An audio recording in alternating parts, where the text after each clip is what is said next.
home, auto, business insurance. Welcome to Insurance is Sexy with Dakota and Terry. Yes, yeah, love it. What was the best part as I snorted before we started? No. You think it was before we started? Oh no! Please, I hope it's not. It's not there. It's not there. I hope. Is there? I tell you what. I'm promise you this. If What? it is there, I'm gonna make sure we leave it. I just knew he was gonna say we was gonna take it out. Terry just lived No. Terry, you like living in my spirit. It's like every once in a while, just jumping up and down and aggravating that last nerve you got. That's me. Oh my goodness. Okay. On that nerve. On that nerve. On that nerve. So Yeah. we got stuff today. We're gonna steal the show today. Oh, we are? Yeah. Oh. You see what I did? You see what he did? You see what he did? Oh yeah. He gonna steal the show today. Steal this show. Because the word of the day. It's your show. Oh. She don't know. Jamie. The word of the day. No, I saw it. Oh, she can. Don't underestimate me. She can't steal what's already yours, people. Exactly. That's true. That's like I had to babysit my kid. Oh, I've heard people say that, and they say, "I gotta watch my kid." What you mean? You mean you gotta be a parent? They're yours. I mean, that's what you do for parenting. quite some time. Yeah, get used to it. Until they don't need you. Yeah, we're about 14. Trust me, it's about 14. That's about 14. You think so? Yeah, they're gonna start acting like they don't need you. Right. That's different than not needing. Oh, no.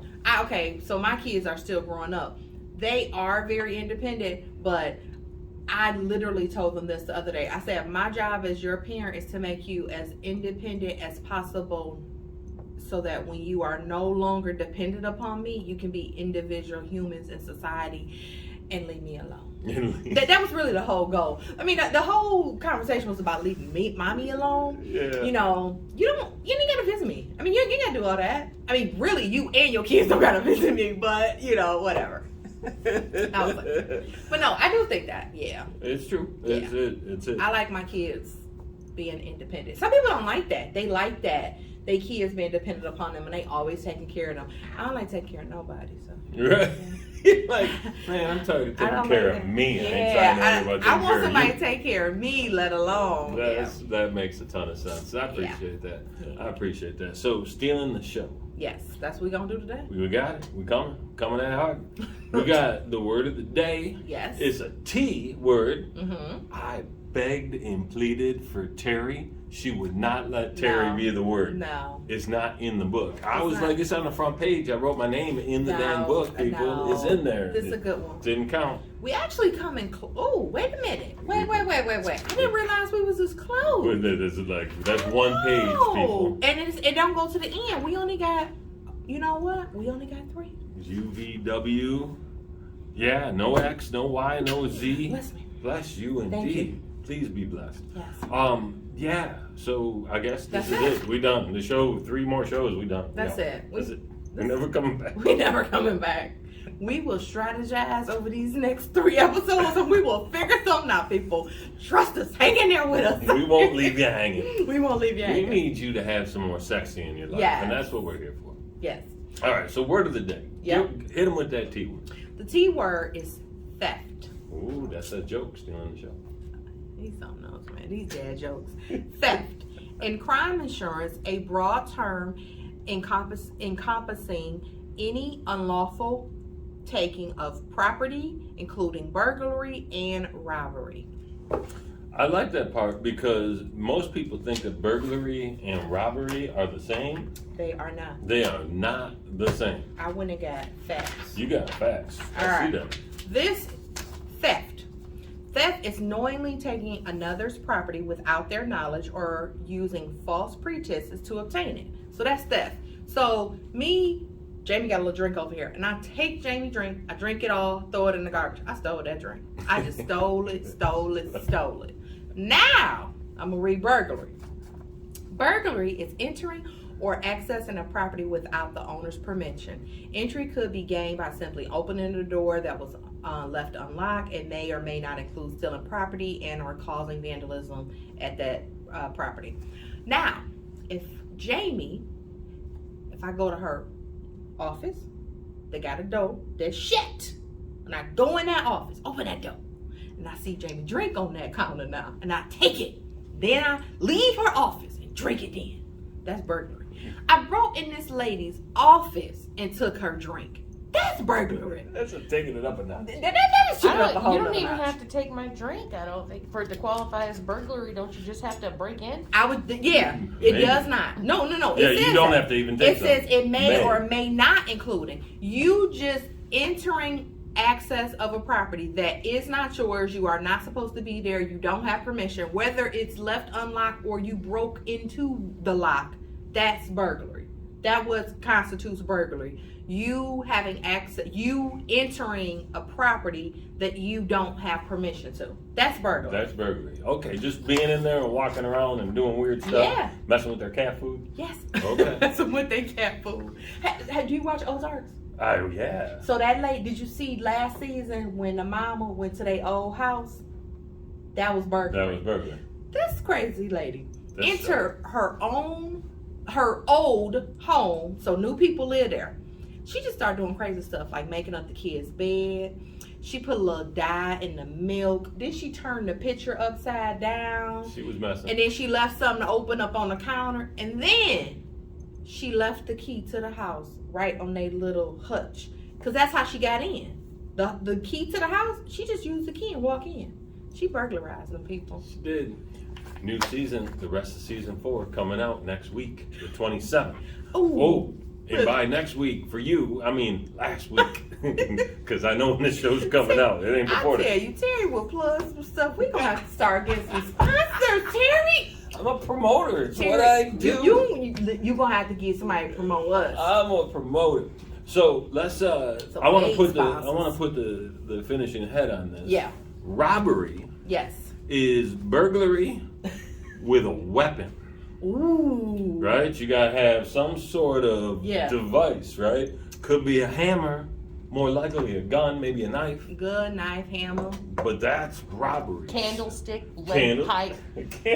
dental floss. in the library or the study? And or what? yes, yeah, in the observatory. Yeah, I got you, Colonel Plum. I got you. Something that can harm the other person. That's something that can inflict harm. Yeah. So that's robbery, and you don't actually have to hurt anybody. Yeah. But the You ability threatening or the them. intent of doing so. It's the intent. What you intend to do with this Yes. candlestick? Pardon me, sir. Why are you carrying that around with you? Exactly. Yeah, so that's a big deal, man. Yeah. That's a big deal. All right. So, what happens as an insured Mm-hmm. if somebody steals my car? How does that work? What happens then? So it's and I feel like people, it does, hopefully it only happens to people either never or once, because I feel like it's so overwhelming. You feel violated first. Oh, for sure. You feel so violated, and then from here you just feel like, I need to know what to do. That's how everybody feels like, well, what do I do from here? Because most people, it never has happened to, hopefully never again. So the very first thing you always want to do if it's theft, burglary, or robbery, you want to file a police report. That's the first thing. Okay. Call the cops. Call the cops. Sometimes they can't come right out to the scene because it's not an emergency. Sometimes, what if it's weather related, they can't come out. What if, like you said, it's a vehicle. Let's say you're at a location and they physically have to come to where you are. They like, oh, we can't get there. Just a whole bunch of other reasons. But you always want to file a police report to document the date and time, incident, what was taken. That's the first thing. Sometimes, so that's the police piece of it. So sometimes, until after the fact, a while after, you don't even know what was taken. Or if anything, like we just was talking about the Ozark lady, she didn't take anything from their home.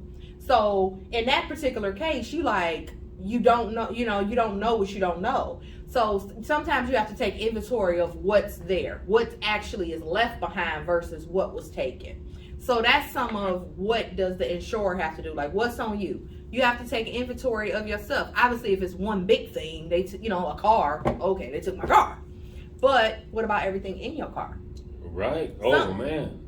Some people junkie. Keep my CDs, man. I want my music back. It's 6 Dixon. I want my music back. Yeah. So, you need to started taking inventory, and I actually get asked this question all the time when it comes to like personal property of your home. Now, like, well, what if we get robbed? You know, what do I do? Should I take photos? Like, should I be having like a big master list of this? I'm like, well, if the master list on your computer, they probably taking your computer too. So I don't know. Maybe a flash drive you keep on your keychain. I don't know. So pictures is always a good idea.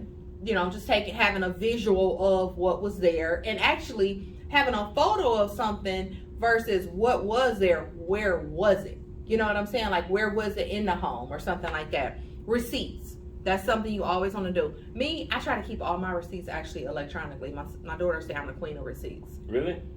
I thought you were the queen of coupons. I'm the queen of coupons, yes, and the queen of receipts, because sometimes your receipts have coupons on them, people. So look down at the bottom, take the surveys, do the Q codes, do all that. I'm telling you, you never know what you're gonna get. Oh, do you ever get stuff for filling out those surveys? Yeah. Really? It only takes one time to keep you addicted to it. Yeah. All right. Oh, so that's what happened. You win filled out a once. survey. Gambling. Mm-hmm. See, it's like that. You win once, you just keep going. Yeah, you win once. Oh, my coupons, I use those all the time. Yeah. Oh, and rewards? Are you kidding me? I do all my rewards. I think receipts is a good idea because, you know, you don't want to be like, I had my car stolen, and in that car, I had a $60,000 diamond necklace. I had 14 Blu-ray players. Yeah. Within reason, you know. I don't know, whatever. I mean, some things they might be willing to take your word on, but not stuff would they like take that. your word your laptop was in your car? Yes. I take my laptop. My purse. Exactly, my purse. My kids' car seats. Car seats expensive, whether you know it or not. I had to. You know what? I want to do men do this. Do you have any shoes in your vehicle at this moment? At the moment. Okay. Do you, Jamie? Okay. See, that's the difference between men. I had 3 pair of gym shoes in my vehicle. I had 2 pair of boots. I had 2 pair of pumps. Women leave shoes in their vehicle. I leave my back snow. up. You have like a week's worth of shoes in your No, car. I was saying like. Oh, I thought like we were gonna go down and look at her car. We gonna pull out some boots. No, some gym what I shoes, was saying. multiple gym If shoes. a woman said I had 3 pair of gym shoes in her car, that's not unreasonable. Or I had 2 pair of pumps, like that's a thing. That makes sense. Women, right now, I know at least I have 1 pair of shoes in there. Okay. And if this weekend went right, it's 2 pair in there now, ladies. Don't you worry. I'm telling you, like that's something, you know. Jackets. I mean, you got 2 North Face jackets. Boom. That's in there, and they're gone. And I'm like, that's a lot. $300. You know, stuff like that. Book bags. You know, just stuff that you would be traveling. You know, like coming back and forth. Now, Sunglasses. Whew, that's a big one. But sometimes I leave my wallet in the car. Sometimes, because I don't. Yeah, it's a true story. People, wait a second. That's not a thing. That's not a thing. You've had your purse stolen out of a car. I did, but listen, I didn't leave my wallet. Your wallet wasn't in your purse? No. I had my wallet in my jacket in the building where I was at. Okay. All right. Well, I left my purse in there. Never leaving my wallet in the car. Because of my own child. Look at me. I'm shaming my child. Because of my child. You know, you got to carry them little babies, and then you got purses and diaper. You can't get everything at once. I try to prioritize my baby in the diaper bag. Wasn't this at an insurance office? Yeah. In the parking lot. Yes. In the park, right. Yes. So you would assume that your stuff might be safe in the parking lot of your own little business. Assuming. Yeah. It wasn't, people. It wasn't safe. Anywho. That's amazing. So, okay, so you make the report. You do a little inventory, you know, visually, you know, and then what either the police will have you do, and so will your insurance company, you have to like itemize out, like what was it? You say TV, then you say what kind of TV, who made it, what inches was it, you know, like you literally have to be very detailed, because what they're trying to do is replace what was taken from you. Right. So maybe a 50-inch TV is going to cost significantly less than a 75-inch TV, because I'm crazy. I don't even know how many inches my TV is, and my husband might know. So that's, you know, you got to itemize it. So it's going to take a little bit of time. So it's going to take some work on your side to actually get everything.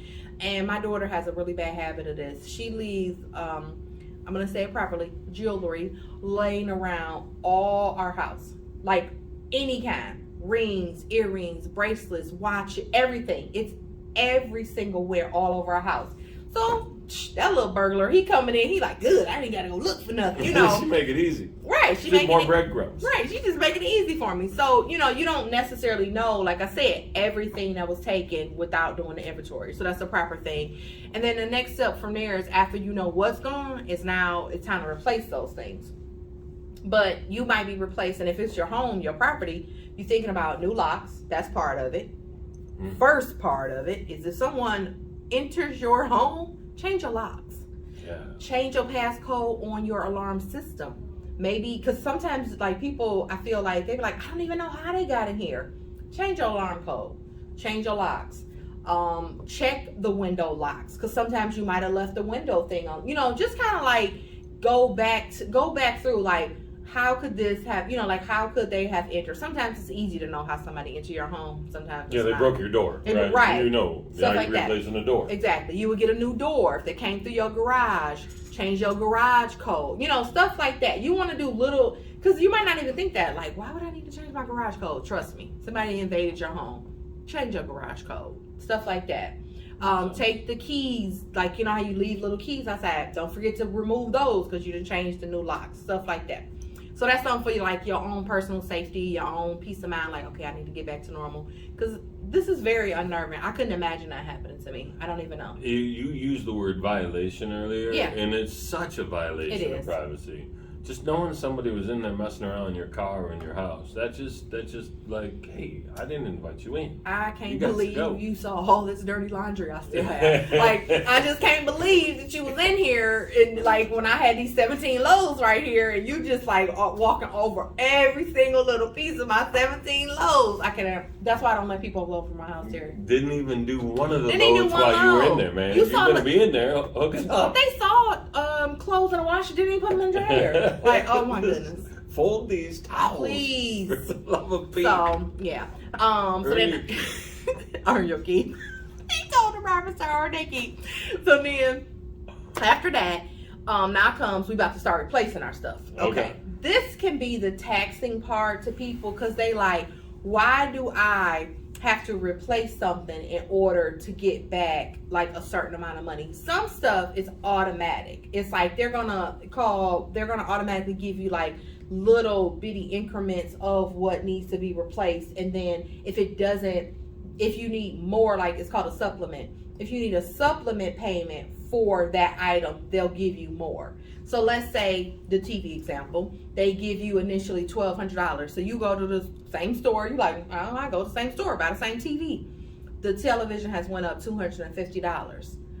What do? You buy the TV because you need the TV, but the extra amount, the supplement, you give that receipt back to the insurance company, you'll get a supplemental check for the $250. Okay. So it's going to be, so some items you're not going to get right away the exact same value. You're going to have to get the supplement after it's already purchased. And a lot of times it's stuff that does depreciate in value. Stuff that you have scheduled on your home. We talked about that a while ago. If you got a watch that's scheduled, say you got a Rolex watch that's scheduled $12,000, they write you a $12,000 check. You already had it predetermined. This is the value for that item. And those things actually do appreciate, though. Exactly. So that $12,000 might not buy you the same watch you had. Exactly. Supplemental. There's just supplemental stuff like this is crazy stuff. Let's think of. I mean, I don't know who would do this, but let's say if they took all your kitchen appliances. Not like the small appliances. Yeah. Air like fryer, all the little stuff right there. No one's ever bought all that stuff at one time. Like, I mean, you think about it. You accumulate all that stuff over the course of time. So now you going back out to buy everything probably in 1 or 2 trips. You just about to get everything again. That's going to add up real fast. Or they better not take my KitchenAid. She said they better not take. My daughter got one of those mixers. That's what you're talking about? Yeah. She got one of those things. She barely uses it. I'm like, I shouldn't. This thing's heavy too. It's heavy. It's heavy. Okay, forget that. It's expensive. It is expensive. Let's talk about that. She barely uses it. I bought it when she was 10. I just don't know my lesson. See, that's what happened. That's what happened. My daughter had a keyboard that my wife wanted her to have, and so her godfather got it for her for Christmas when she was like 5 years old. This girl has never played that keyboard. Like in years, right? And it's just sitting there and just doing its own little keyboard thing. Me and Jamie got a keyboard story. Jamie, you want to tell it? Yeah, well, this is funny because I used to play piano, and I've been thinking about buying a keyboard since I moved. I haven't played since I moved up here, and I was like, I'm going to get a keyboard. I'm going to get a little piano. I come walking in the office one day. Dakota has a piano in her office, just like a. And where that come from? I was like, what on earth? And I was like, oh, you got a piano. And she's like, I'm selling it. And I'm like, I'm buying it. And so, ungrateful little kid. I put my both of them in piano lesson. Okay. Because this is when like COVID was, nobody doing nothing. So you go to private piano lesson. They both can see the same, teacher.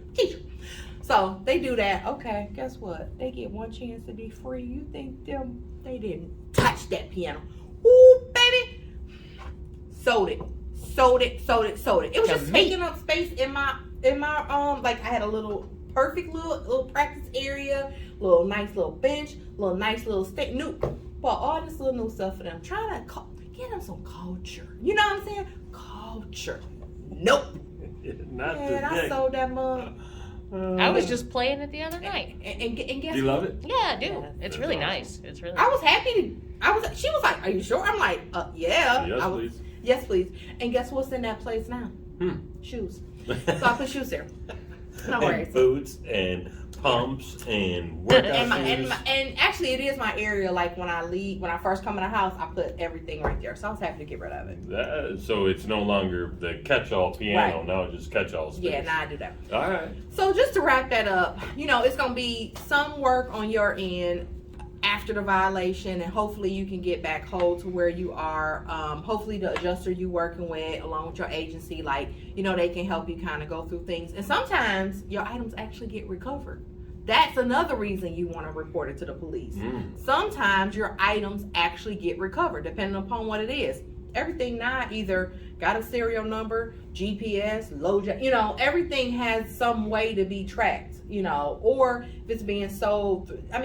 Police know where, the bad guys selling their stuff. They know where the bad guys selling. They might go round your little stuff and be like, is this yours? Is this yours? That's another reason why the pictures can come in handy. You can physically give the police the photos or a copy. Don't give me a masters. Give them a copy to say, hey, this is what my things look like. Boom. I'm having a flashback as you're talking. What happened? I've had this happen to you? Bikes stolen. That's common. When I was a little boy, like 9 years old, we ride up to the swimming pool, right, and leave my bike, and I probably didn't have it locked at the time. I was a little dude, 9 years old. So they theft. Okay. So so it was gone. Right. And I remember Doug Allen, this dude that was in third grade with me, called me and said, "I know where your bike is. Come meet me here." And I got my bike back. Right. And then 3 years later, maybe 4 years later, I was at my dad's house, and a buddy of mine and I were riding my bike and my stepmom's bike, and we put them outside in between the garage and the house, and it was kind of tucked away. And when we woke up in the morning, those things were gone. Oh no. Gone. Okay. I got in trouble for that. It was my fault. I could have put them in the garage like I should have been. But I thought we were going to ride again. Thought wrong. Said thought wrong. I thought you was going to say something else, that the boy that recovered your bike came back and stole it. Yeah, wouldn't that be great? I thought that's where that story was going. I swear I thought that's where that was going. He stole the other two. He was moving on up. But I was to say that. It's kind of like them old movies when people put the little flyers and they put the picture of what they looking for. So it works, people. Yeah. So keep doing it. Yeah, absolutely. Keep snapping those pictures. Social engineering of getting your stuff back is effective. Yes. All right, well, this is cool. We learned a lot about theft and robbery and burglary and the like. And we hope it doesn't happen to you. No, yes, please. Please Protect your stuff. Protect your stuff. Protect your stuff. Okay. All right. Yes. We're going to move on to the leadership lesson. Right. There's a dude named Dan Price. Dan is the CEO and founder of a company called Gravity Payments. About 4 years ago, Dan made national news for doing one thing. He paid every single one of his employees at least $70,000. He's got a couple of hundred people there. So you think about the expense that is. It was expensive, and people said he was nuts because there were people that in other jobs doing what they do at other companies were making $30,000, $35,000, $40,000. He bumped everyone to 70, lowered his salary to be able to do it, and his business continues to grow like a mug. Why? Because he's got the respect of the population looking at him. Some say he's crazy, but the rest of the people are like, that's the kind of person I want to do business with. I tell you all of this because last week he made a post. He said, bosses, if you're giving your annual raise this year and it is under 5%, you have given your people a pay cut, right? Inflation in February of 2022 went up 7.9%. The cost of living, you've been in a car, you've driven past the gas station, you've gone to the store, you bought some milk. You know that the cost of everything. Can't go to a restaurant, even to do carry out without having to hit that tip jar, right? And that meal that was, $26 for you and your lady a couple of years ago is now $32.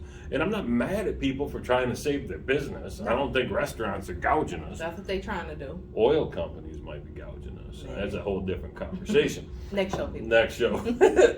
But the point. Don't rob your people, right? Don't put them in a situation where they're bringing home less money now because of all the expenses than they were 2 years ago, 3 years ago. You gotta bump it. We gotta get somewhere. I saw something similar to what you're saying. It didn't go into depth today. It was a very way shorter post. But they said clients don't come first. Employees come first. Did you see it? It was very recent because they basically saying that when you take care of the employees, they take care of the clients. It brings in more clients. That's how it works. When you take care of your people, they gonna make sure that the clientele still comes in. Trust me, it's Sir Richard Branson. That's what it is. That's who said it. He did. I'm picturing his face, and guess what I wanted to call him?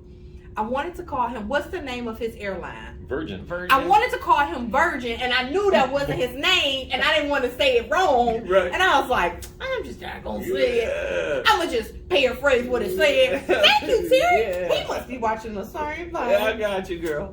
He did say that. That's what he said. He said the clients don't come first. Your employees come first. All day, every day. Yeah. Yeah, they take care. You take care of them, they'll take care of everything else. Every time. Phil say that all the time. Yeah, for sure. He said that all the time. He's right. Yeah, he's right. Because he's right. That's true. All right, so you are doing the story. We're going to try this. We got a little pressure on her. I mean, I tell stories throughout the whole time, but, whatever. So it doesn't relate to what Terry was talking about, how inflation is just affecting everyone and everything that you could possibly do. I was telling Terry this the other day. So my goddaughter, she moved from Michigan to Florida to go to nursing school. So at the moment, she's actually living with someone else while she's doing her nursing school. She working part-time. Actually, she worked 2 jobs. Hey, girl. So she doing all of this, she trying to save money and trying to finish school, and work and do everything. So this was while she was doing that, she was like, well, let me, just kind of get a feel of when I'm ready to move out on my own, what should these expenses kind of look like? So we gonna go a year ago. So a year ago, she out here, she like, okay, I know how much this costs. So what she does is she kind of a little bit, she like me. I'm gonna say that much. She like me. So what she started doing is now she know, okay, so my rent is gonna be this much, that my car is this, my insurance, and she always pay her insurance on time. Yes, she do. I love her. Okay. So then she started budgeting for what she believes her lifestyle will be. 1 year. She tried to plan a whole year ahead. Wow. This girl's proactive. This is amazing. Once again, she my goddaughter, y'all. Okay. I'm thinking about planning next year. Yes, but I'm serious. She's a planner, though. That's what she do. So I was so proud. I'm like, girl, yeah, that's a good idea. You should do that. So this is a whole year ago. So come next year, she like, I'm going to go back to a couple of the places that I really liked. I'm going to see if they got some availabilities. I'm going to fill out some applications. I'm ready to go. I can start I can save my money. I think I could do this, right? Do you know this poor baby, little dreams got crushed? It got crushed because not one place from a year ago that she went to, the cost to live at this place was more than $1,000 it was the year before. Whoa. Every single place that she liked. Whoa. Not one place. It's across the board. Rent has gotten insane. So I was like, so she just gave me an example. She said there's this one place she was looking at that was like $1,100. I was like, well, it's gonna be a little bit. I'm trying to talk. I'm like, it's cost of living. Da da da. So I'm going da da. She's like, no. She said, no, Ma, it's $2,100. I said, is something more? Like, is there more amenities? Like, is the utilities absorbed? I'm like, I'm trying to make it sound better. You're trying to get something. I'm trying to make her something. She said, no. I was like, what?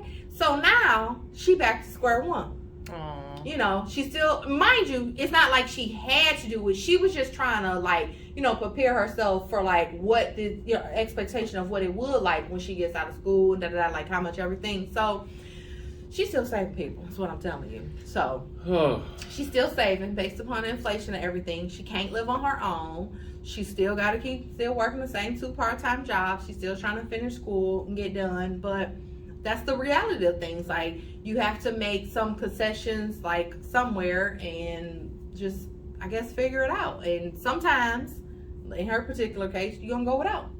You go without. And she just not homeless. That's the only thing. I mean, see, last time I told a sad story, I think it ended sad. See, this one, she didn't even end up homeless, y'all. She had somewhere to still live. She still live with her friends. See, apparently buying milk. Buying milk. Yeah. That was just like a little dope. Like, if Terry said he went to the store the other day and he's paid almost $4 for a gallon of milk. It was $3.19. Oh, and I didn't know you. I thought you said something else. I didn't pay more than $3.19. But it was like $1.69. Like, no. You talking about the half a gallon? I'm talking or the about big a gallon of milk. No, the big gallon a bit. Oh no, that been over $3, Terry. No, I watched it go. Really? It was $1.99, and sometimes it was on sale, right? Okay. You got your Kroger yeah, card. Yeah, that's true. You got your card, right? But I remember it in the last year being $1.69, right? That was a special price. Sometimes it was $1.99. Mm-hmm. Sometimes it was $2.29. Now, but $3.19? Yeah. Come on. I mean, that's like gas, but I don't get that. We that's another show too. We start talking about gas. We're not gonna talk about that. No. Let's not do that. We're not gonna. But it is, and this all kind of ties in back to pay your people. Yeah. Because they're gonna need it. One of the things that Henry Ford did a million years ago was start giving people a living wage. He was the first person to pay people a $5 a day salary. They thought they was doing it, which is why Detroit blew up, because everybody wanted that $5. I was actually just watching a video the other day about one of the suburbs around Detroit and how it used to be really nice, really busy, really working class, but nice working class neighborhood. Right. And since the automotive industry took a dive, then, nope. I mean, it's that's depressing. That's who was living. I'm gonna say that's who was living there, and they don't have the means to live there anymore. Well, but and the reason he was paying them because he wanted to build consumers. Right. Mm-hmm. Right. You got to pay people enough to be able to buy the things you're trying to sell. Yes. Right. He understood that. Well, and it was because of him that the automobile became affordable, because before that you had to be rich to have a car. So that is true. Right. And now we all running around with 3 cars. So man, it's ridiculous. I was just thinking that, like, that's just ridiculous. People on these cars. It's true. All right. Well, this is a good show. We stole that thing. I appreciate it. We stole that thing. We stole that thing, man. We stole it. I love it. So, all right. I like how quick and fast it was. It went by. We got this, kicking it.